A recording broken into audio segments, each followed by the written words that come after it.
తిరుపతి జిల్లాలో ఘోర ప్రమాదం జరిగింది. శ్రీకాళహస్తి తిరుపతి హైవేపై తెల్లవారుజామున ప్రైవేట్ బస్సు దగ్ధమైంది. రేణిగుంట సమీపంలోకి రాగానే బస్సులో నుంచి ఒక్కసారిగా మంటలు చెలరేగాయి. బస్సులో నుంచి మంటలు రావడం గమనించిన డ్రైవర్ అప్రమత్తమైన వెంటనే బస్సును ఆపివేసి ప్రయాణికులను దించేశారు. దీంతో పెను ప్రమాదం తప్పింది. కాగా ఈ ప్రమాదంలో బస్సు పూర్తిగా కాలిపోయింది. ప్రమాదానికి గల కారణాలపై విచారణ చేపట్టారు. తిరుపతి జిల్లాలో ఘోర ప్రమాదం జరిగింది. శ్రీకాళహస్తి తిరుపతి హైవేపై తెల్లవారుజామున ప్రైవేటు బస్సు దగ్ధమైంది.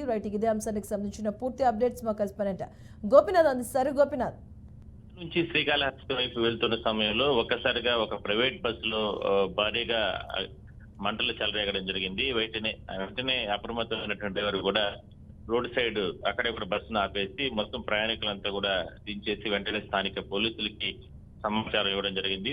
అంటే రేణిగుంట దాటిన తర్వాత ఎయిర్పోర్ట్ సమీపంలో జాతీయ రహదారిపై ఈ ఘటన చోటు చేసుకోవడం జరిగింది. అయితే స్థానికంగా ఉన్నటువంటి రేణిగుంట పోలీసులు వెంటనే ఘటనా స్థలానికి చేరుకుని అగ్నిమాపక సిబ్బందితో సమన్వయం చేసుకుని మంటలు ప్రయత్నం చేసినప్పటికీ కూడా అప్పటికే బస్సులో ఇంజిన్ లో నుంచి చెలరేగినట్టు మంటలు ఒక్కసారిగా బస్సు అంతా వ్యాపించడం జరిగింది. పూర్తి స్థాయిలో కళ్ళ ముందే బస్సు అంతా కూడా తగలబడిపోవడం జరిగింది. అయితే ఆ సమయంలో ఎంతో చాకచక్యంగా వ్యవహరించినటువంటి డ్రైవర్ ని పోలీసులు కూడా అభినందిస్తున్నారు. వెంటనే అంటే నిర్లక్ష్యం చేయకుండా బస్సు నడపకుండా వెంటనే రోడ్డు పక్కన ఆపివేసి ప్రయాణికులందరినీ తిప్పివేయడం, దాని తర్వాత ప్రయాణికులకు సంబంధించిన వస్తువులు అంటే లగేజ్ ఇవన్నీ కూడా దింపివేసి వాళ్ళందరినీ కూడా దూరంగా పంపించేయడంతో ఘోర ప్రమాదం తప్పిందని మనం చెప్పుకోవచ్చు.